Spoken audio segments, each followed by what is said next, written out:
Welcome, everybody. Woo! My name is Julio Rodriguez. I'm the Gallery Programs Manager here.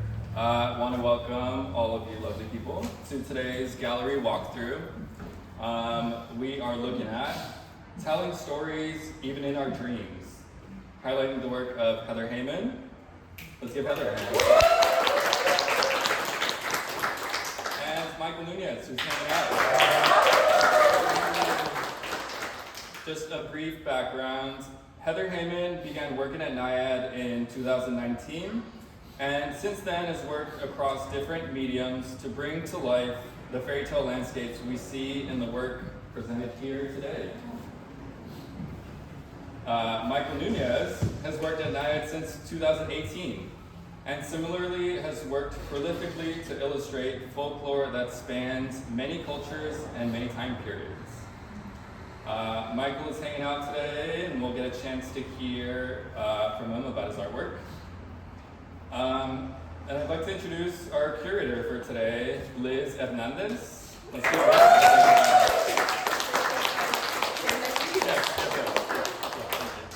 a little bit of background on Liz. Liz is a multidisciplinary artist whose work blurs the boundaries between reality and fiction through painting, sculpture, embroidery, and writing.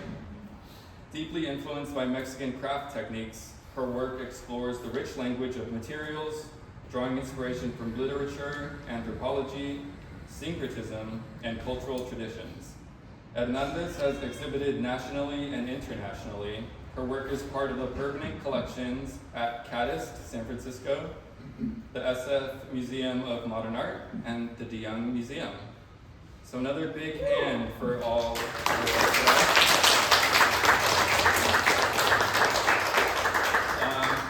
And well, I thought we would start by maybe hearing a little bit from you, Liz, about some of the themes that we're looking at in the show in terms of storytelling. How you came to land on this show that we have here, this wonderful show. Yeah. I'll let you. Do so, yeah. Thank you. Well, thank you everyone for being here. It's really exciting to have the opportunity to present Heather and Michael's work. When Julio and I began talking about this exhibition, I was thinking about what I like in art and life. And that comes in the shape of a story. That's why a lot of my work is inspired in literature and oral tradition, which of course includes storytelling. Right. And as I was going through all the artists at NIAD, it was incredibly hard to just pick a few. But I stumbled upon a piece, and we will talk about the piece. And then I began learning a little bit more about Michael and Heather, and I realized that they were doing something very similar, but so specific to who they are as people, and also in their own unique visual language. And then I think, Julio, I told you, what about an exhibition where we just focus on the work of two artists, Michael and Heather, and we present how they connect in such deep ways. Yeah. So I tried to put this exhibition together, not only showcasing how they both work through, in canvas, also paper, ceramics, but also artist-made books. Mm-hmm. So that's the thing that I see their work connected, this deep interest in storytelling, and I think storytelling is a common thing that happens throughout time and history and cultures. We all love sharing stories, and I love this season. October is my favorite month of the year, where suddenly we get to maybe incorporate a little bit more of fantasy, maybe for many people this is a time to celebrate Dia de Muertos, Day of the Dead, Halloween. So Yeah. I was like, why not just bring a little bit of that magic into the gallery? Yeah. So maybe I can talk a little bit about the piece that really sparked. Sure. Yeah. That sounds Okay. good. And if folks need to get closer to the wall as we're walking through, feel free to. I'll try to be really loud, Yeah. so you can Yeah. stay comfortably, but There's a piece here by Michael.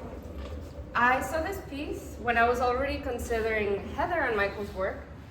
And when I saw this one, it really clicked for me.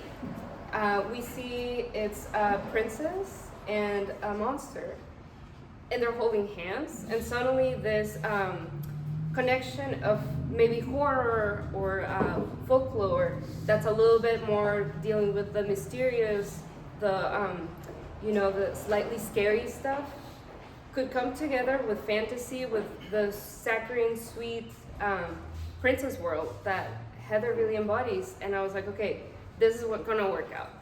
So the exhibition is put together in a way where we can start at the very beginning, because I felt like these are two artists who make art books, and not only about other, cultures, folklore, but also about stories that they come up with.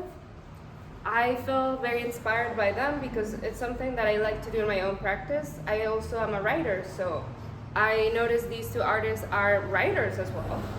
And when I talked to Michael and Heather, when we were laying out the show, I was impressed to see the level of knowledge that each of them has on their own interests, but also in how they really understand the power of storytelling and crafting a world, a narrative. And I feel like when you come into this exhibition, I think the power of their work is that we suddenly get transported to another place. For example, in Heather's work, one of the main things I noticed is that Heather doesn't show people. It's almost these scenes, also the use of, for example, dresses or props that you can see in the gallery in the shape of wands, maybe a flower, a mirror. So it's almost like Heather builds an environment, builds like this space where you want to like jump in. But then in contrast, Michael's work has a lot of action and motion, and it's almost like we're watching a movie.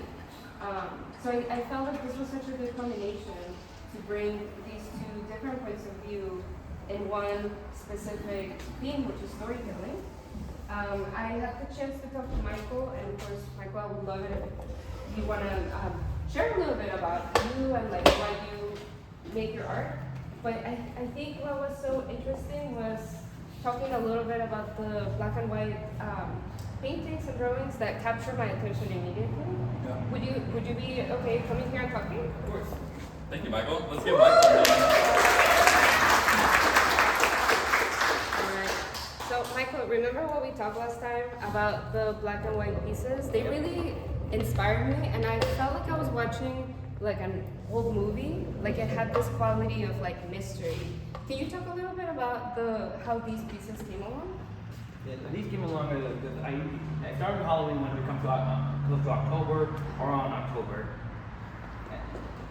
I got these ideas from watching old monster movies like in the 1940s or the 50s, because it was still a time before the color was a rarity. Right. Yeah, I feel like it just like makes these pieces feel timeless, Like we all know these monsters too. Mm-hmm. We throughout time we have seen these characters. Yep. Is there a monster that you particularly like that really is exciting? And thinking about Dracula because it was actually one of the first monsters I ever heard about. Yeah. And I drove away because if you do something like walk like this, it's like the eyes are following you. Absolutely. That's what I noticed too, where it's like you walk and you see this like person watching. That's a little bit like scary, but it's exciting too. Yeah. Suddenly the room is like not alone, right? Yeah. It's like full of these mysterious beings. Mm-hmm. And that's what I like about storytelling. Yep. What do you like about storytelling? It tells the stories about the things that maybe that are inspired from legends that the time is forgotten a long time ago. Right. Because no one knows who came up with these ideas or how they got or what inspired them. Absolutely. It's almost like we don't know the author, but they keep happening because we keep telling them. Yep. And you are continuing that tradition by linking them. So Yep. you're part of this like legacy of the story. I never really thought about that part before. Well, now we know. You're part of this legacy of these legends, so I think that's really cool. Thank you. Yeah. Let's see. I'm not sure if Heather's here, but maybe I can talk a little bit about her work. Would you look at maybe we talk about your other views in a moment? Sure. Yeah. You're happy to stay with me, or if you want to sit down, that's cool too. Well, I want to spend a little bit of time talking about Heather's work. All right. And I just felt like Heather creates these environments where we want to jump in. Like, I want to wear princess dress when I see some of these villages, some of the castles. And I thought it was amazing how Heather can work in clay, but also in like flat work. And her use of the prop is very interesting too. We can see it over here. Maybe we can turn a little bit. Over here we have the princess costume store, which is just like ready for us to inhabit. Over here we have all the wands and crystals and mirrors and unicorns that I think the princess will need throughout the story. And I was like thinking, how can we balance the sweetness of Heather's world? And I just felt like, Michael, you really brought in this like action and this like horror that I particularly find intriguing. Mm-hmm. Do you want to talk a little bit about this piece, perhaps? Yeah, this is one of the Wolfman before he became the Wolfman. Because after being bit by a werewolf and lived, he becomes a werewolf himself, mostly caused by the light of the full moon. Yeah. And he had no idea what's happening to him. Yes. Like all of a sudden he thinks he's always alright, but next thing you knew, it's twitching, and you can imagine his hand turning into hairy and claws coming out and teeth sharpening, and no doubt the front jaw probably could pull out a bit. Yes, totally. I see kind of like this like emotion in his face, like he cannot stop this. Yeah. One question, I think we talked about it last time. Yeah. I was very interested about how you take inspiration from all the cultures that have this like folk tradition. Do you want to talk to us maybe about these ones over here that Sure. maybe people are not as familiar with, like the werewolf, we know, but what about, we have Dracula here. Yeah. What about these two? Well, the top part is Kuche Sake Ona, which is a Japanese urban folklore. Yeah. The name Kuche Sake Ona means slit-mouthed woman. And there's a tale to that, because according to legend, it dates back to the Japanese Eon period, where when she was alive, she was the wife of a samurai. She was considered the most beautiful woman in her town, which she knows it and always liked to flirt with everyone, which earned her husband's ire. And then one day, he caught her with someone else, which you can imagine in that time, that honor means everything. Absolutely. And you can imagine you feel like the huge dishonor that she brought by falling for another man. In a drunken state, he attacked her, using a knife, and slit her mouth, almost like in a twisted smile, and gloatedly saying, "Who thinks you're beautiful now?" And then she fled in shame and eventually died, and her spirit came back as a vengeful, murderous one. Hence the name Slit-Mouthed Woman. And over here? Oh, down below? Oh, that one is the Jersey Devil. The Jersey Devil. Yep. Can you talk to us about the Jersey Devil? I've never heard of that one before. It's mostly a myth, a story that mostly happened around in Jersey, because it was before Jersey became a state, it was a colony. Yes. Anyway, because it was, according to the story, the Jersey Devil came from the Lee family, which they're a very huge family, like 12 children. And when the wife was pregnant with the 13th one, the frustration of giving birth to another one, and in labor, she cried out in anger, "Let it be a devil." And the first one to be was born looked normal, but then transformed into, at some point was theorized almost like something that had been made by Dr. Frankenstein. The head of a horse, a body almost similar to one, but claws, Right. walking, horse-like feet, and a demon claw, and wings. And when it transformed that, it attacked and flew out of the chimney, and the legend was born from that. And people have been claiming they saw it and almost saw it in the 1950s, and early in the 40s as well. You know, I think what's really cool about the way that you present these stories is that it also teaches us about history Yeah. of a place, right? Like, I know a little bit more about like New Jersey, and also like how the folklore from Japan is like showing us the values of Japanese society. So maybe we can walk over here. Thank you so much, Michael, for can we give Michael a round of applause?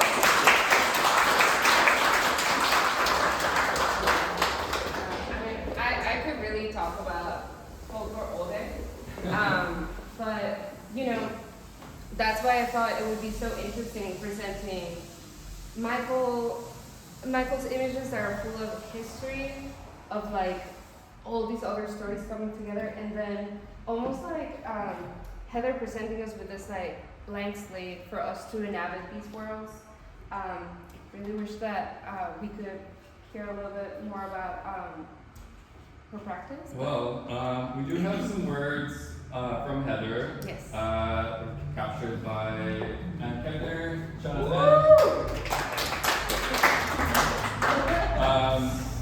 Heather, on stories and her favorite themes, says, well, I just write stories a lot. I've always liked fantasies. I write the stories and they always go onto the paper with sewing on the binding. Inside, there's an England ballroom. A ballroom in England would look kind of like that. I just always loved stories, and ceramics and paintings too. I like topics like fantasy, medieval, wee folk, and magic. I've been working on these for 10 years, and always creating animations and costumes too. Always create your stories. That's amazing. I feel like that's really one of the things that I like gravitated towards with Heather's practice, is that she also really embodies her practice, and I think Michael as well. Like, there are artists that are so committed to what they do and you know who they are, and it comes across in their work. But also the moment where you talk to them, you're just like so like you understand like why they're doing what they're doing. So it's just been really like an honor to be able to work with these two artists. Yeah, I think that's all I can say. And thank you again, Liz, for organizing this wonderful show. I feel like it's so well considered and like, yeah, very accurately captures the span of each artist's practice. This is also Liz's first time organizing a show in our gallery space. So yeah, this is incredible and exciting, and yeah, really glad to have partnered. Thank you. Yeah, and I think maybe just like as a last note about the show, I feel like, you know, the world's such like a difficult place that sometimes like stories kind of bring this like moment of like not ignoring what's happening, but it just like takes us to a place of possibility, of imagination, of curiosity.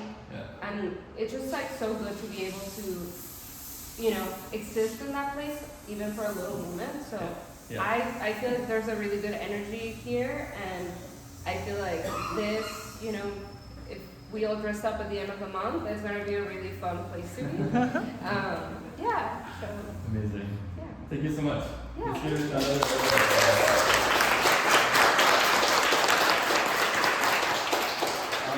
And yeah, folks are definitely welcome to come and get a closer look at the artworks. There's a price sheet at the front. There's even more artwork from both artists in the studio, as well as additional night artists. So there's plenty to see. We'll be hanging out till 4 o'clock today. So thanks everybody. Woo!